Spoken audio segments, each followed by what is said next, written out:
Hey there, Patrick Durkin here with the Durkin Group at Keller Williams Realty, Las Vegas. Time again for a quick tip Tuesday in the month of August. It is the dead of the summer here in Las Vegas, over 100 degrees today. And what better time to talk about a very hot topic, pun intended, solar panels. Solar panels are a rather new venture for Las Vegas, being installed on residential real estate. However, we are among the top 10 cities in the country where solar panels are installed on our homes. Right up there with Phoenix, Arizona, Southern California cities, Hawaii, and even some cities in Texas.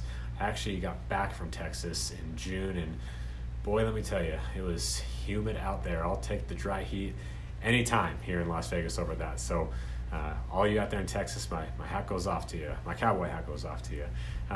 So I want to approach this from two different perspectives, buyers and sellers, and how it affects both, pros and cons. And they both kind of tie into each other. So one of the big things on solar is that if you don't already know, the obvious factor is the monthly savings. I recently helped a family purchase a home in the northwest part of Las Vegas. Very big home, two-story home, but a 3,700 square foot home with a pool. You can imagine, for those of you that don't live in Las Vegas, I'll give you an idea.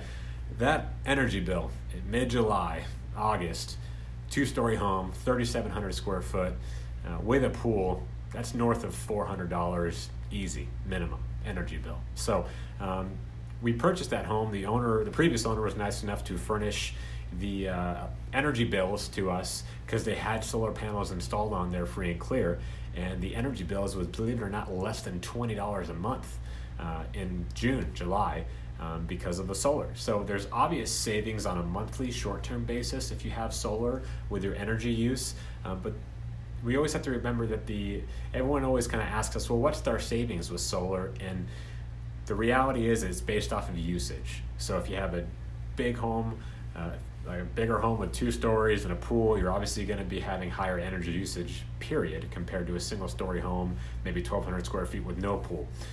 However, someone in a smaller home could still use a lot of energy based off of the way they use their lights and their AC.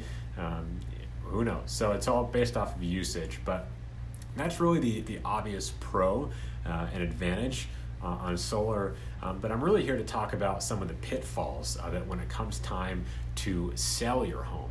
So solar panels are usually acquired in 3 major ways that we've seen.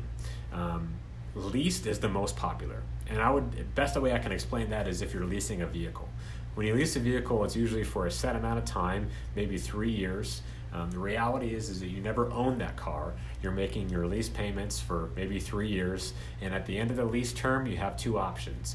You either turn in the car, go into another lease, or wash your hands of it, or you have the option to buy it out. That's kind of the way that solar leases work, and they're all different because there's many companies out there, but the general gist of it is that you lease it for a set amount of time, there's a lease payment, and you never actually own the panels.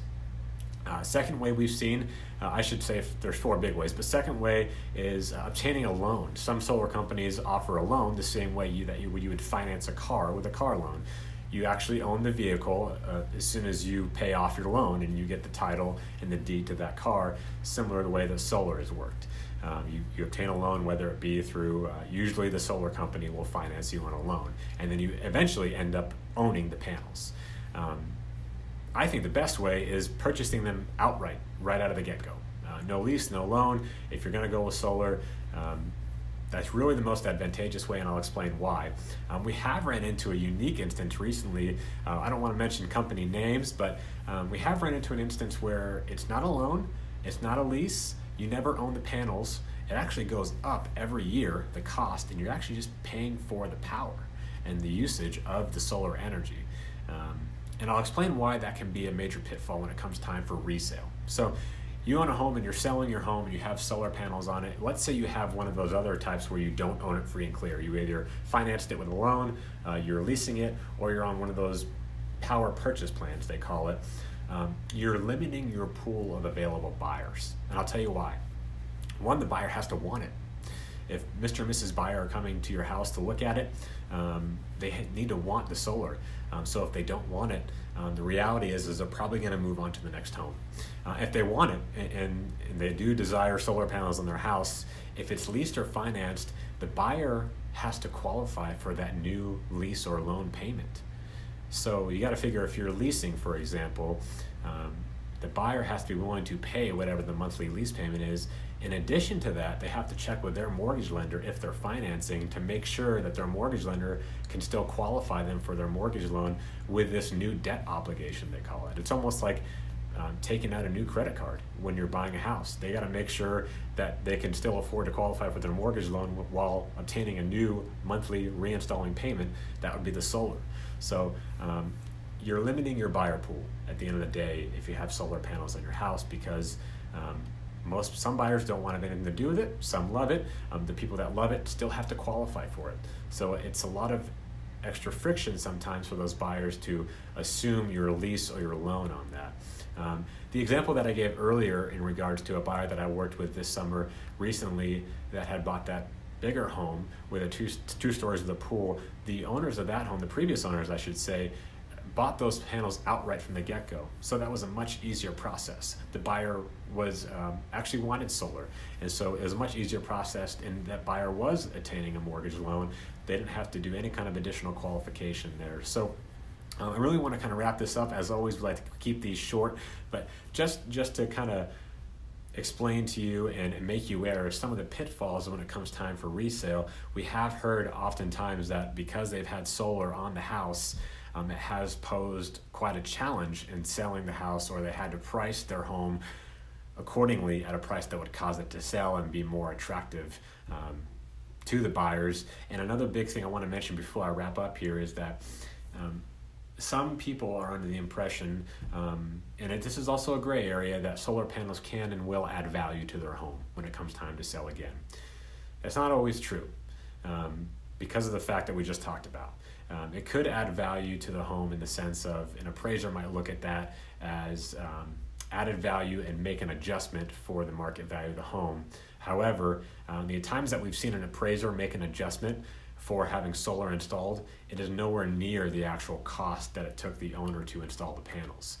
For example, I'll throw round numbers out there. If it cost the owners $20,000 to have the panels installed, it's usually only about 50% that the appraiser will give credit for adding on value of the home. So I really hope this has been helpful to you, whether you fit this mold or not. If you've ever considered solar, I figured this would be a great topic to touch on, being that we're one of the top cities in the country here that, where solar panels are being installed on residential real estate. So if you have additional questions, we'd be happy to answer them. Respond to this email. We'd be happy to talk to you. Until next time, we'll see you. Thanks. Bye-bye.